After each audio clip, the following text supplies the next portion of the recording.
an attack on one of his camps, hoping he was there. It turned out he was not.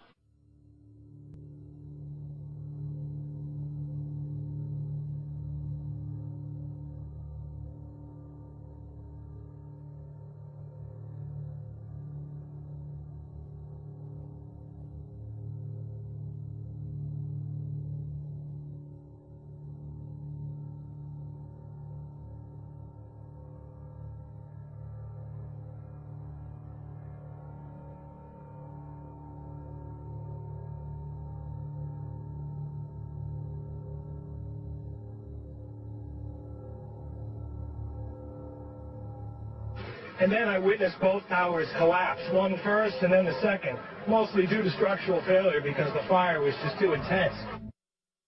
That just one, the velocity of the plane and the fact that you have a plane filled with fuel hitting that building that burned, and you had that intense heat, probably weakened the structure as well. And I think it was simply the planes hitting the buildings. He's poised to strike again. Immensely wealthy man and a very private man. He has been granted a safe haven by Afghanistan's ruling Taliban movement. And during his time in hiding, he has called for a holy war against the United States and specifically for the killing of Americans and Jews.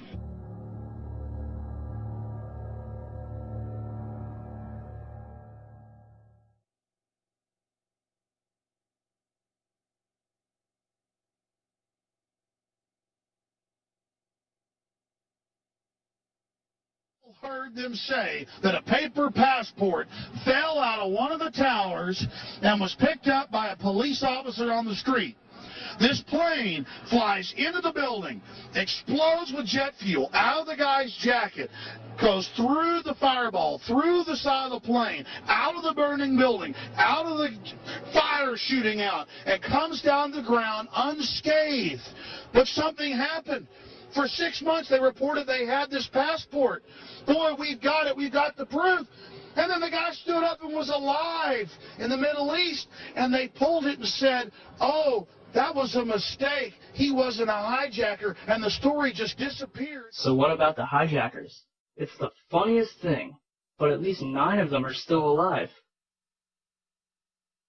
Walid al-Shari is a Saudi Airlines pilot in Casablanca, Morocco. Wael M. al-Shari is alive and well. Abdulaziz al-Amari is a Saudi Airlines pilot living in Saudi Arabia. Mohand al-Shari is alive in Saudi Arabia. Khalid al-Madar is a computer programmer in Mecca. Salam al-Hamzi works at a chemical plant in Yanbo, Saudi Arabia. Saeed al-Ghamdi is training to be a pilot in Tunis. Ahmed al-Nami is an administrative supervisor for Saudi Airlines. And last but not least, Mohammed Atta's father claimed to receive a phone call from his son on September 12th. 14 of the hijackers based their training in Florida, and the 5 that allegedly hijacked Flight 77 lived in a motel right outside the gates of the NSA. Not to mention, the official autopsy report for Flight 77 does not list the hijackers. And the opening paragraph makes no mention of their absence. After these discrepancies were pointed out, FBI Director Robert Mueller brushed it off, saying that the hijackers were using stolen passports and may not have had tickets, so there's no way to know who they actually were. So, if there's no proof that the hijackers were members of Al-Qaeda, or if they were even on the plane in the first place, what justification do we have for bombing Afghanistan?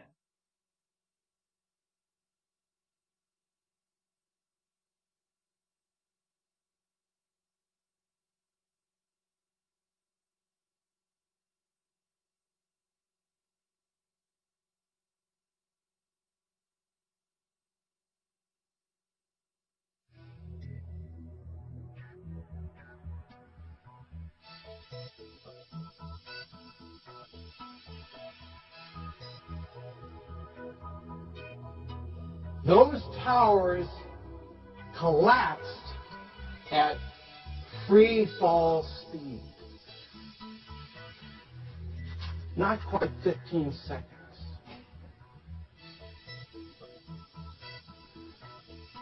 The law of conservation of momentum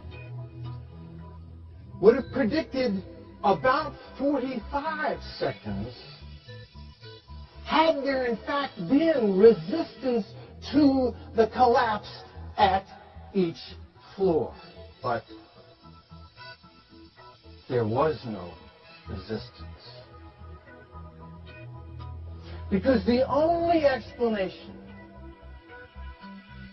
for the first 3 steel frame buildings in the history of mankind to collapse as a result of fire, all on the same day, all in the same place, all at free fall speed, all diving symmetrically into their own footprint, ladies and gentlemen, has nothing to do with fire, but was in fact a controlled demolition, demolition, demolition, demolition, demolition.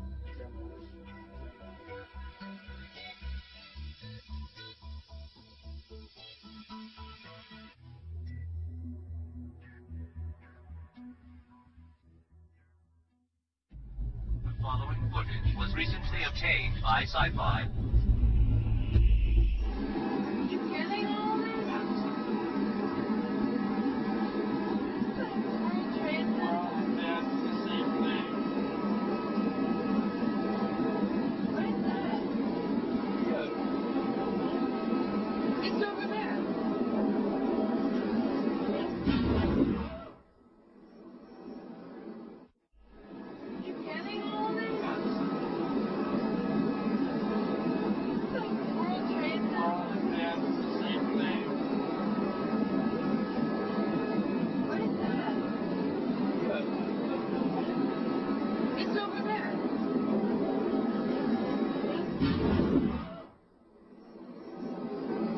Get the whole story at sci-fi.com.